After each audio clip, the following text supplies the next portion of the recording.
The United States in the early 1860s was a nation deeply divided. The issue of slavery had created a chasm between the North and the South, a chasm that seemed impossible to bridge. The North, with its industrializing economy, viewed slavery as a moral abomination and a stain on the nation's character. Abolitionist movements gained traction, demanding an end to the institution that held millions in bondage. The South, however, remained deeply tied to slavery. Its economy, heavily reliant on agriculture, depended on enslaved labor for its very existence. To the South, slavery was not just an economic necessity, but also a way of life, a tradition woven into the fabric of Southern society. They saw the North's calls for abolition as an attack on their way of life and a threat to their very survival. As the nation expanded westward, the question of whether slavery should be allowed in new territories further inflamed tensions. The Missouri Compromise of 1820 and the Compromise of 1850 attempted to maintain a fragile balance between free and slave states, but these compromises ultimately proved inadequate to contain the growing sectional divide. The election of Abraham Lincoln, a Republican opposed to the expansion of slavery, in 1860 proved to be the breaking point. Southern states, fearing that their rights were being trampled upon, saw Lincoln's victory as a harbinger of their own demise. Fort Sumter, an imposing brick fortress situated on a small island in Charleston Harbor, South Carolina, became a potent symbol of the growing divide between the North and the South. Built in the years before the Civil War, Fort Sumter was strategically vital, guarding one of the most important ports in the South. As tensions escalated following Lincoln's election, Southern states began to secede from the Union, forming the Confederate States of America. South Carolina, the first state to secede, viewed Fort Sumter, still held by a small Union garrison, as a thorn in its side, a symbol of federal authority within its newly claimed territory. President Lincoln faced a difficult dilemma.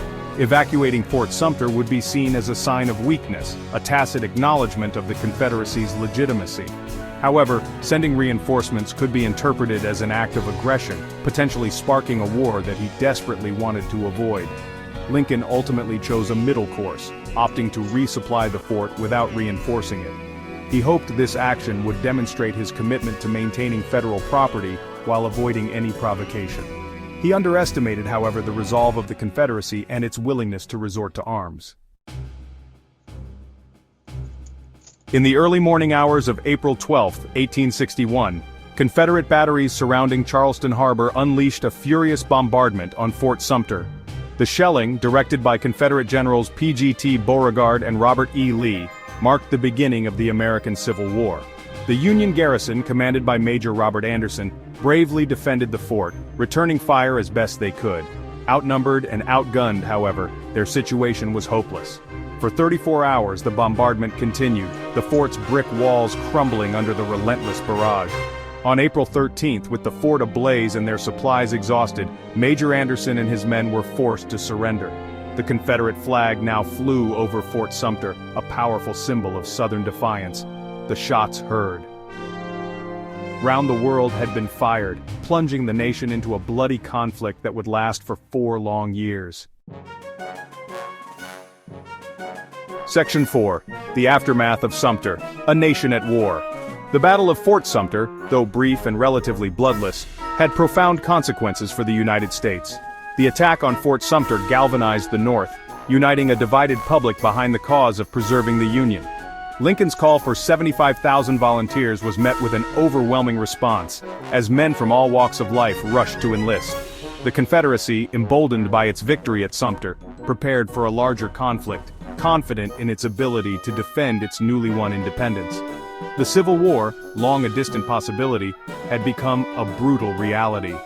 What began as a conflict over states' rights and slavery had transformed into a fight for the very survival of the nation itself. The Battle of Fort Sumter, a seemingly isolated event in a distant harbor, had ignited a firestorm that would consume the nation and leave an indelible mark on American history. Section 5. Remember Fort Sumter, a call to explore history. The Battle of Fort Sumter serves as a stark reminder of the fragility of democracy and the devastating consequences of division. It is a story that deserves to be remembered, not just as a historical event, but as a cautionary tale for future generations. Take the time to learn more about the Civil War, to understand the complex factors that led to this tragic conflict, and to appreciate the sacrifices made by those who fought and died on both sides. Explore the stories of the individuals caught in the maelstrom of war, their lives forever altered by the events set in motion at Fort Sumter. By remembering the past, we can learn from its mistakes and strive to create a more just and equitable future for all.